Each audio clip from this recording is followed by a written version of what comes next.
हम सारी दुनिया हमें आज बोने दो, उसे थोड़ा बढ़ने दो, लेंगे आकाश हम बन के विचार हकीकत बने, फल से आनंद देंगे, कोशिश कर बढ़े, सोच बुलंद करे।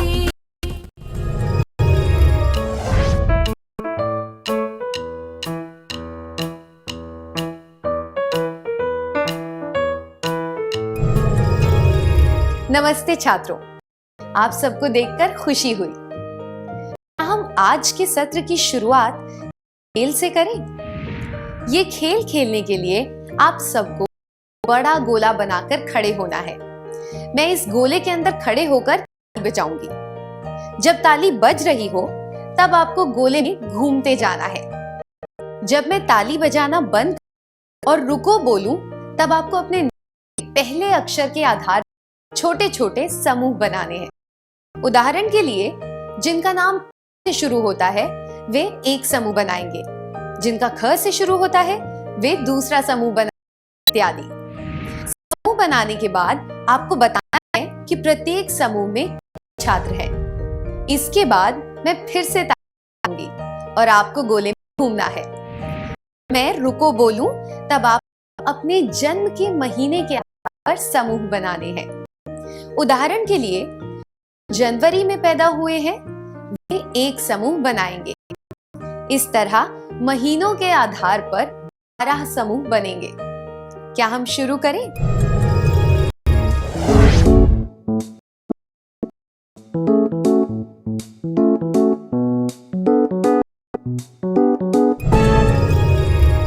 धन्यवाद।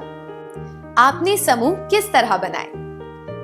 समूह किसी आधार पर बनाए, जैसे कि एक ही अक्षर से शुरू होने वाले नाम, एक ही महीने में पैदा हुए लोग, है ना?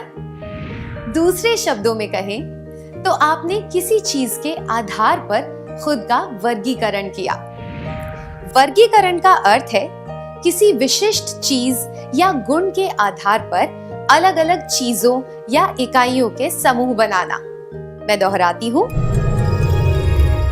वर्गीकरण का अर्थ है किसी विशिष्ट चीज या गुण के आधार पर अलग अलग चीजों या इकाइयों के समूह बनाना। जिन चीजों को एक समूह में रखा गया है उनमें कुछ समानता है। वास्तव में देखा जाए तो वो समानता ही समूह बनाने का आधार थी। रोजमर्रा के जीवन में हम जिन चीजों का इस्तेमाल करते हैं उनके बारे में सोचिए। हम उनका वर्गीकरण सब्जी, बर्तन, गहने, वाहन आदि के तौर पर करते हैं। इन सब चीजों में कोई ना कोई समानता होती है, ये हम इन्हें एक वर्ग में रखते हैं।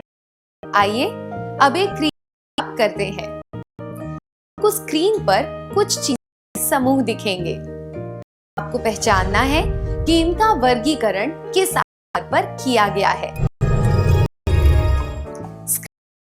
तोता, गौरैया, मैना, कौवा, कबूतर। स्क्रीन 2 भारत, श्रीलंका, पाकिस्तान, बांग्लादेश, नेपाल। स्क्रीन 3 बैंगन, भिंडी, आलू, प्याज। Screen 4 cricket, carrom, badminton, chess, tennis. Screen 5 नीला, पीला, लाल, हरा, भूरा।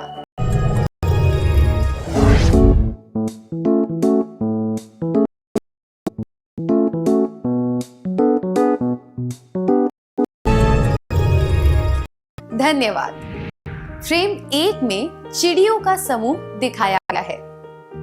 फ्रेम 2 में कुछ देश दिखाए गए हैं। फ्रेम 3 में कुछ सब्जियां दिखाई गई हैं। फ्रेम 4 में कुछ खेल दिखाए गए हैं। फ्रेम 5 में कुछ रंग दिखाए गए हैं। इन चीजों का आगे भी वर्गीकरण किया जा सकता है, जैसे कि खेलों को घर अंदर खेले जाने वाले और बाहर खेले जाने वाले खेलों में वर्गीकृत किया जा सकता है। इसी तरह सब्जियों को जमीन के नीचे उगने वाली और जमीन के ऊपर उगने वाली में वर्गीकृत किया जा सकता है। क्या अब हम एक क्रियाकलाप करें? आपको स्क्रीन पर कुछ शहरों के नाम दिखाए जाएंगे। क्या आप बता सकते हैं कि इनका वर्गीकरण किस आधार पर किया जा सकता है? Chennai, Tokyo, Delhi, Kolkata, London, Sydney, Mumbai, Paris, Bhopal, Washington, Beijing.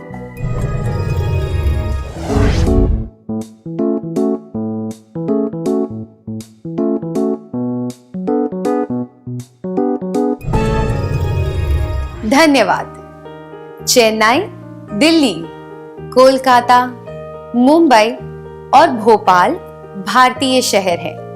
बाकी के शहर विदेश में हैं।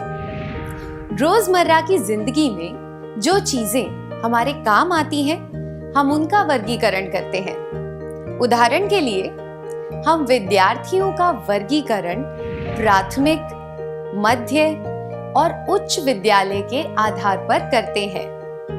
हम खंड अ, ब, क के आधार पर भी विद्यार्थियों के समूह बनाते हैं। अब एक और क्रियाकलाप करेंगे। आपको स्क्रीन पर एक तालिका दिखाई जाएगी जिसमें एक तरफ कुछ विषय होंगे और दूसरी तरफ कुछ शब्द या वाक्यांश होंगे जो उन विषयों से संबंधित हैं। आपको विषय और उनसे जुड़े शब्दों के सही जोड़े बनाने हैं। जब मैं शब्द पढ़ूं तो आपको उसका विषय बताना है, ठीक है?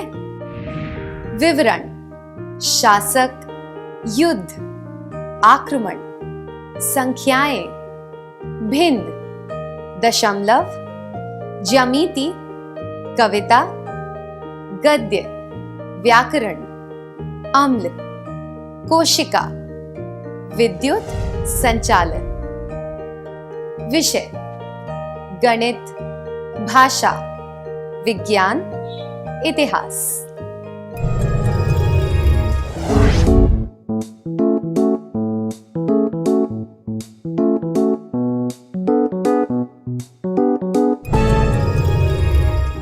धन्यवाद।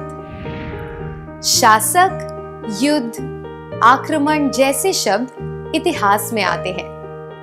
संख्याएं, दशमलव, भिन्न, ज्यामिति जैसे शब्द गणित में आते हैं। कविता, गद्य, व्याकरण जैसे शब्दों का वर्गीकरण भाषा के अंदर होता है। अम्ल, कोशिका, विद्युत संचालन जैसे शब्द विज्ञान के अंतर्गत आते हैं।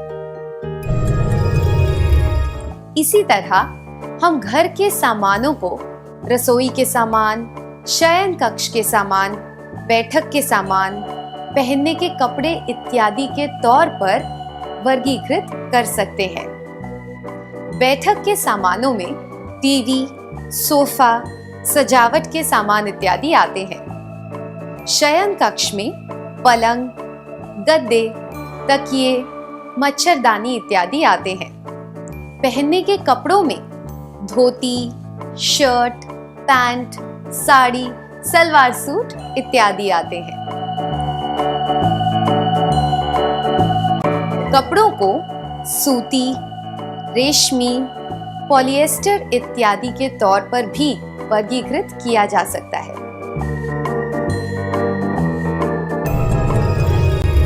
आइए अब एक क्रियाकलाप करते हैं। जब मैं ताली बजाना शुरू करूं, तब आपको गोले में चलना है।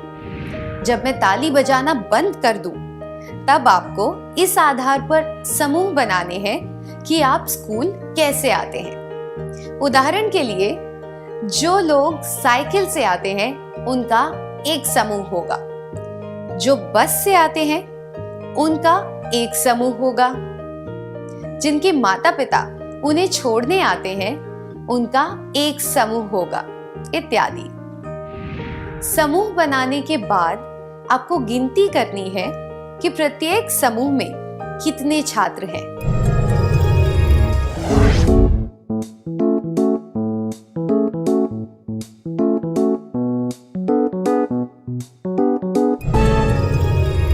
धन्यवाद। इस तरह के वर्गीकरण का क्या फायदा है? जिन चीजों को हम एक समूह में रखते हैं उनमें हमें कुछ समानता नजर आती है। इस वजह से हम उन चीजों का उपयुक्त तरीके से प्रयोग कर पाते हैं। उदाहरण के लिए, हम नाजुक या आसानी से टूटने वाली चीजों को ध्यानपूर्वक रखते हैं। जो सब्जियां जल्दी सड़ जाती हैं, उन्हें हम अलग रखते हैं। इसके आधार पर हम ये निर्णय भी लेते हैं कि उनका इस्तेमाल कब और कैसे करना है। जब हम चीजों का वर्गीकरण करके उसके अनुसार उनका प्रयोग करते हैं, तो उसमें एक सुव्यवस्था होती है। उदाहरण के लिए, अगर हम पढ़ाई लिखाई की सामग्री जैसे कि notebook, pen, pencil, sharpener, rubber इत्यादि एक साथ रख दें, तो स्कूल का बैग जमाने में और गृह कार्य करने में आसानी होती है। काम व्यवस्थित होने से तनाव भी कम होता है। वर्गीकरण के बहुत फायदे होते हैं। इससे हम चीजों की समानताएं पहचान पाते हैं, उनका अच्छी तरह इस्तेमाल कर पाते हैं, निर्णय ले पाते हैं और व्यवस्थित हो पाते हैं। वर्गीकरण के फायदे: समानताएं जानना, चीजों का सही तरीके से इस्तेमाल करना, निर्णय लेना, सुव्यवस्था, परेशानी से बचना।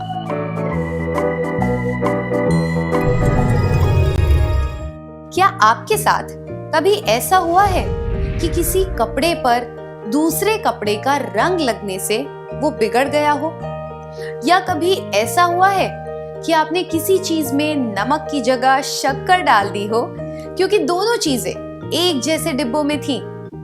या फिर आपने फूल और खाने पीने की चीजें एक साथ रख दी हो जिससे खाने में फूलों की महक आ गई? क्या आप इसके बारे में सबको बताना चाहेंगे?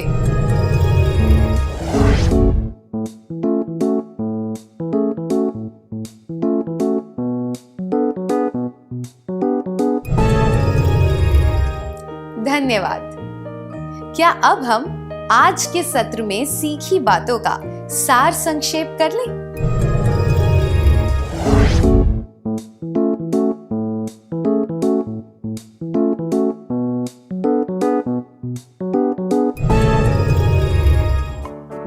वर्गीकरण का अर्थ है किसी विशिष्ट चीज या गुण के आधार पर अलग-अलग चीजों या इकाइयों के समूह बनाना। वर्गीकरण के फायदे: समानताएं जानना, चीजों का सही तरीके से इस्तेमाल करना, निर्णय लेना, सुव्यवस्था, परेशानी से बचना। अच्छी तरह सार संक्षेप करने के लिए धन्यवाद। क्या अब हम थोड़ा गृह कार्य लिख लें ताकि ये बातें हमें अच्छी तरह याद रहें और समझ आ जाएं?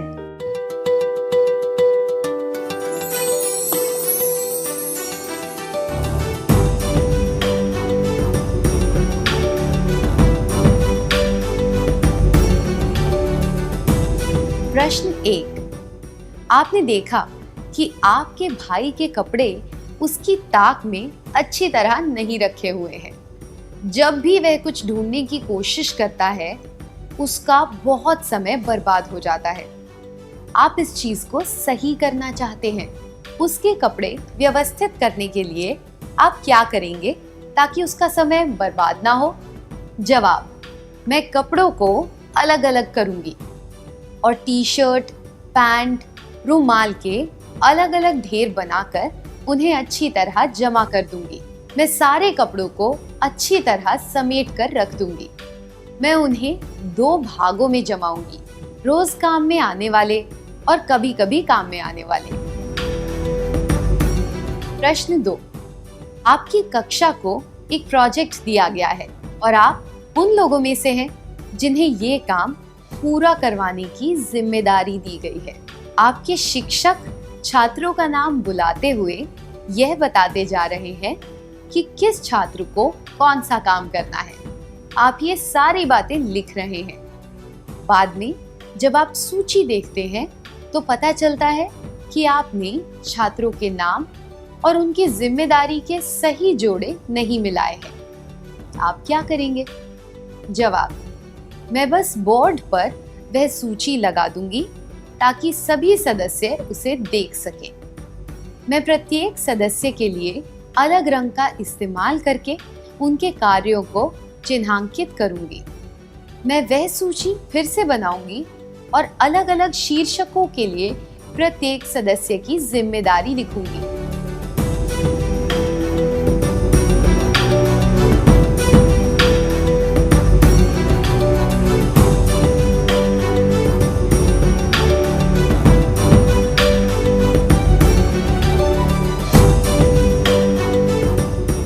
क्या आप अगली बार आने से पहले इन सवालों के उचित जवाब पहचान कर आएंगे? तब तक के लिए अलविदा।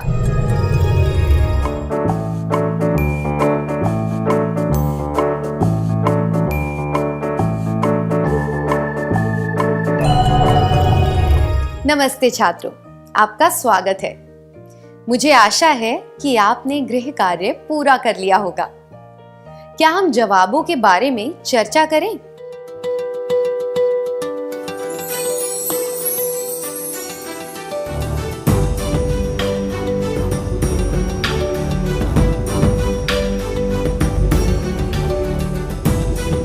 पहले प्रश्न के लिए आपने देखा कि आपके भाई के कपड़े उसकी ताक में अच्छी तरह नहीं रखे हुए हैं।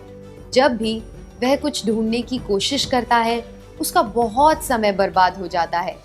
आप इस चीज को सही करना चाहते हैं।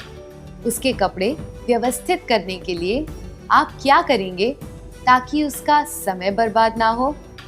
यह जवाब: मैं सारे कपड़ों को अच्छी तरह समेट कर रख दूंगी, अनुचित है, क्योंकि कपड़ों को केवल समेटने से आपके भाई की परेशानी दूर नहीं होगी।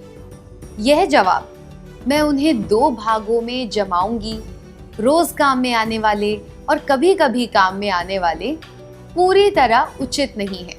इससे कपड़े थोड़े व्यवस्थित हो जाएंगे, पर पहनते वक्त अलग अलग तरह के कपड़े ढूंढने में आसानी नहीं होगी। यह जवाब: मैं कपड़ों को अलग अलग करूंगी और टी शर्ट, पैंट, रुमाल के अलग अलग ढेर बनाकर उन्हें अच्छी तरह जमा दूंगी, सबसे उचित उत्तर है, क्योंकि इसमें वर्गीकरण की योग्यता सही तरीके से दर्शाई गई है।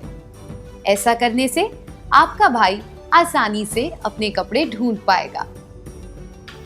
आपका जवाब क्या है?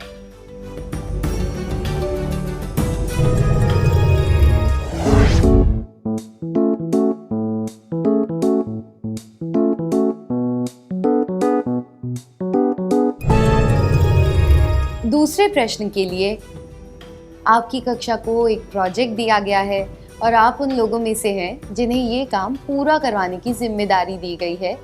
आपके शिक्षक छात्रों का नाम बुलाते हुए यह बताते जा रहे हैं कि किस छात्र को कौन सा काम करना है। आप ये सारी बातें लिख रहे हैं। बाद में जब आप सूची देखते हैं तो पता चलता है कि आपने छात्रों के नाम और उनकी जिम्मेदारी के सही जोड़े नहीं मिलाए हैं। आप क्या करेंगे? यह जवाब: मैं बस बोर्ड पर वह सूची लगा दूंगी ताकि सभी सदस्य उसे देख सकें, अनुचित है। इससे सदस्यों को अपनी जिम्मेदारियां समझने में परेशानी होगी और ऐसा भी हो सकता है कि वे कोई काम करना भूल जाएं। यह जवाब: मैं प्रत्येक सदस्य के लिए अलग रंग का इस्तेमाल करके उनके कार्यों को चिन्हांकित करूंगी, उचित है। इससे प्रत्येक सदस्य रंग के आधार पर अपनी जिम्मेदारियां पहचान पाएगा। यह जवाब: मैं वह सूची फिर से बनाऊंगी और अलग अलग शीर्षकों के नीचे प्रत्येक सदस्य की जिम्मेदारियां लिखूंगी, सबसे उचित है, क्योंकि सदस्यों के अनुसार नई सूची बनाने से सबको अपनी जिम्मेदारियां अच्छी तरह समझ आ जाएंगी और किसी का भी समय बर्बाद नहीं होगा। आपका जवाब क्या है?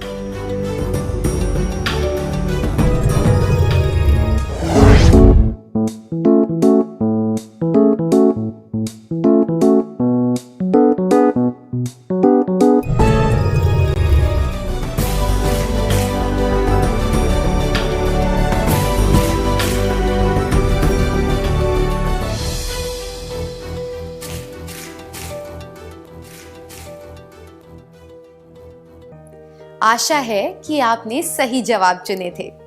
यदि हाँ, तो आपको बधाई हो।